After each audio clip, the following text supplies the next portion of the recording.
Thanks for tuning back in. This is Ameya Davarkar from Exploring Excel. You can email me at exploringofficeexcel@gmail.com. This is video number 39, workday.intl. Okay. Now, you can download this workbook, Workdays and networkdays.xlsx from a Dropbox share folder for free. The link is below the description. Now I'm moving to the sheet 2, that is about the workday.intl. If you haven't watched my video number 1 regarding the workday function, do watch the video to understand better what does the workday.intl function does. Now, in this function, you can set your custom weekend. Whether in the workday function, it is assumed as Saturday and Sunday. The rest all is the same as the workday function.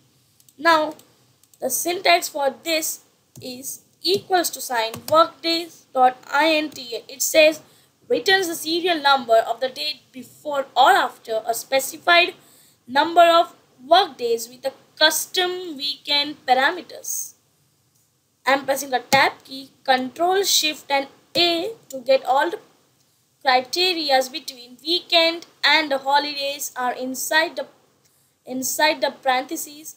So it is an optional argument.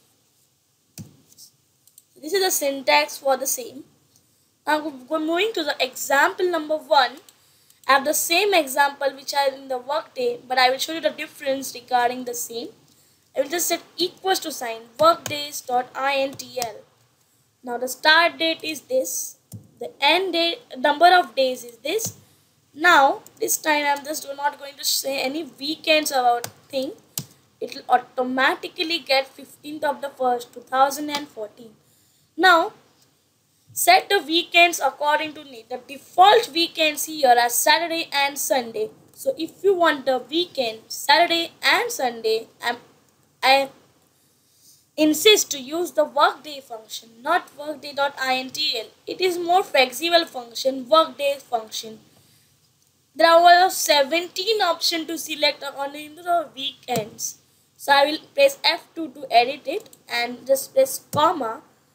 I have a different 17 option. You can select any of the option. If you have Wednesday, Thursday as your weekend or Friday, Saturday as your weekend, just press 7 or select this and press tab key. I will just write the 7 and press enter. It is an optional argument. It is not at all compulsory. You can just select this and tab.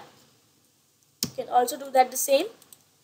You can change your weekend. Like if you want, I will just select 15. Let's see what the answer it interprets. It interprets 13 of the 1st 2014. Now coming back to the example number 2. Example number 2 have holidays between the ranges and weekend here is Friday only. This is a scenario. I will first write workday.intl function.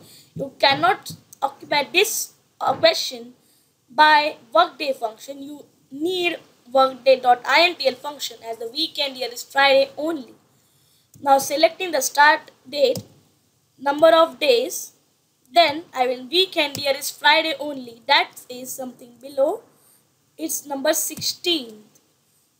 Then I want the holidays between the range and enter. I get the 16th is my last working day. Going to the example number 3. In this example, I have the holidays below or above the range, but here the weekend here is Monday and Tuesday equals to workday.intl function. The start date is this, my days is this, and my weekend is Monday, Tuesday, that is 3. My holidays here are this. It is 18th of the 1st 2014. The difference here is the same holidays here and here, but these holidays are above or below the range. Month of the 1 2013 is not considered and it is below this range. 23rd is above this range and 6th of the 6th is also above this range.